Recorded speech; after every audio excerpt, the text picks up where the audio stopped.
خوشبو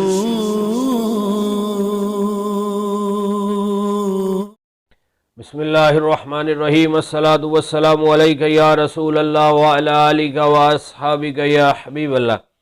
معزز ناظرین و سامعین، ایک علاقے میں ایک نیک شخص رہتا تھا، عبادت گزار، علم نہیں تھا لیکن عبادت گزار تھا، عابد شخص تھا۔ اس کو پتہ چلا کہ فلاں جگہ پر لوگ ایک درخت کی پوجا کرتے ہیں، تو اس کو بڑا غصہ آیا کہ لوگ اس درخت کو خدا سمجھتے ہیں، معبود سمجھتے ہیں، اس کی پوجا کرتے ہیں، تو میں اس درخت کو کاٹ دوں گا، اس کو مٹا دوں گا تاکہ نہ رہے بانس اور نہ بجے بانسری۔ وہ اس ارادے کے ساتھ جب اپنے گھر سے چلا تو راستے میں شیطان انسانی صورت میں آ گیا۔ اس نے کہا بھائی کدھر جا رہا ہے؟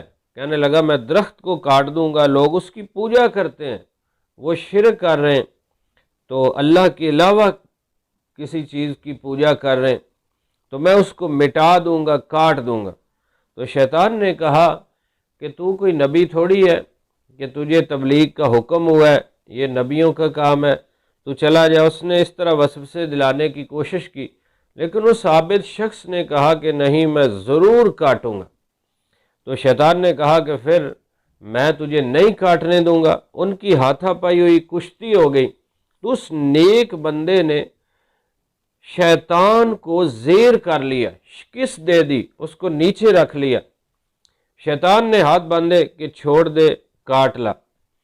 تو وہ جب اس کو چھوڑا گیا تو شیطان پھر اکڑ گیا، جو انسانی صورت میں تھا کہ میں تجھے نہیں کاٹنے دوں گا۔ اس نے دوسری بار اس کو گرایا، پھر اس نے منت سماجت کی، اب پھر وہ اکڑا، تیسری بار پھر اس کو شکست دی، اس کو گرایا۔ اب اس نے منت کی کہ جا کاٹ لے۔ جب اس نے چھوڑا تو اب شیطان نے ایک اور اسے وسوسہ دلایا، اس کے ساتھ داؤ پیچ کھیلا۔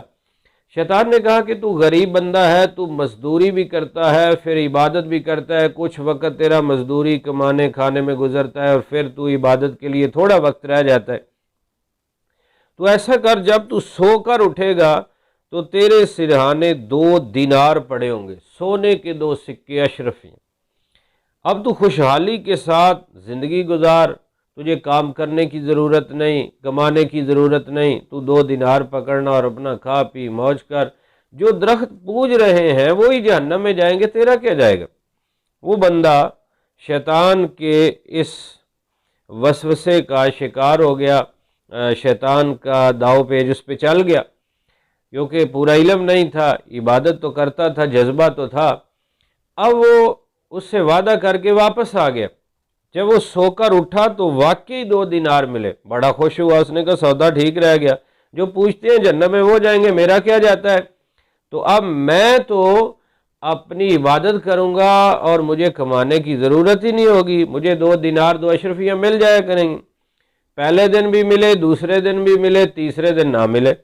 تو اس نے کہا شاید اتفاقی معاملہ ہے، اگلے دن مل جائیں گے، اگلے دن بھی نہیں، اس سے اگلے دن بھی نہیں۔ اس نے کہا نہیں، یہ فراڈ ہو گیا، اب میں دوبارہ کاٹوں گا۔ اس نے پھر کلہاڑا پکڑا اور بڑے جوش جذبے کے ساتھ گیا آگے، پھر انسانی صورت میں وہی آ گیا۔ اس نے کہا کدھر بھائی؟ کہنے لگا تو نے جھوٹ بولا ہے، 2 دن اشرفیاں نکلی، اب میں کاٹ دوں گا، اس کو صفحہ ہستی سے مٹا دوں گا، لوگ وہاں شرک کرتے ہیں۔ تو اس نے کہا اب تو نہیں کاٹ سکتا۔ کہنے لگا میں کاٹوں گا۔ شیطان نے کہا کہ میرے ساتھ کشتی کر۔ اس نے اب شیطان نے اس بندے کو نیچے رکھ لیا، شکست دے دی، زیر کر لیا۔ اب اس نے کہا کہ مجھے چھوڑ دے، میں نہیں کاٹتا۔ 3 بار ہی پھر ہوا۔ اب اس بندے نے پوچھا کہ یار پہلی بار میں نے 3 مرتبہ تجھے شکست دی، تجھے گرایا، میں غالب آ گیا، اور اب تو غالب آ رہا ہے، اس کی وجہ کیا ہے؟ تو اب شیطان نے کہا کہ پہلی بار تو کاٹ سکتا تھا کیونکہ تو چلا تھا اللہ کی رضا حاصل کرنے کے لیے، اور لوگوں کو ایک بہت بڑے گناہ سے بچانے کے لیے، شرک سے بچانے کے لیے، اس درخت کو کاٹنے کے لیے، مٹانے کے لیے۔ اب تیری نیت صاف تھی، اللہ کی رضا کے لیے جا رہا تھا، اخلاص کے ساتھ جا رہا تھا۔ اب تو چلا ہے اپنے 2 دیناروں کے لیے، 2 اشرفیوں کے لیے، اب تو اس وجہ سے چلا ہے تو اب تو کبھی بھی اس کو نہیں کاٹ سکتا، اگر جان بچانی ہے تو واپس چلا جا۔ اب وہ واپس ہوا تو اس واقعے سے ہمیں پتہ چلتا ہے کہ شیطان پر غالب آنے کے لیے، شیطان انسان کا دشمن ہے، یہ مختلف طریقوں سے بندے کو اعمال صالح سے روکتا ہے، ایمان اس کا چھیننے کی کوشش کرتا ہے۔ اللہ رب العزت فرماتا ہے یہ تمہارا کھلا دشمن ہے، تو یہ دشمنی سے بعد نہیں آتا، انسان کا دشمن ہے، تو اس کے پاس مختلف طریقے ہیں۔ تو ہم اسی وقت بچ سکتے ہیں جب ہم اللہ کی عبادت خالص اس کی رضا کے لیے کریں، کام اس کی رضا کے لیے کریں، ہمارے ہر کام میں پھر اللہ کی مدد آ جائے گی، اللہ رب العزت کا فضل شامل حال ہو جائے گا۔ اور اس نے خود اعتراف بھی کیا، فَبِعِزَّتِكَ لَأُغْوِيَنَّهُمْ أَجْمَعِينَ، تیری عزت کی قسم میں ان سب کو گمراہ کر دوں گا مگر اِلَّا عِبَادَكَ مِنْهُمُ الْمُخْلَصِينَ، کہ جو تیرے خالص بندے ہیں، جن کا ہر فعل تیری رضا کے لیے ہے، وہ نہ شہرت چاہتے ہیں نہ دنیا چاہتے ہیں، وہ تیری رضا چاہتے ہیں۔ شیطان بھی اعتراف کر رہا ہے کہ ان پر میرا داؤ پیج نہیں چلتا، وہ محفوظ ہو جاتے ہیں، کیوں؟ ان پر اللہ کا فضل ہے، اللہ کی رحمت ہے۔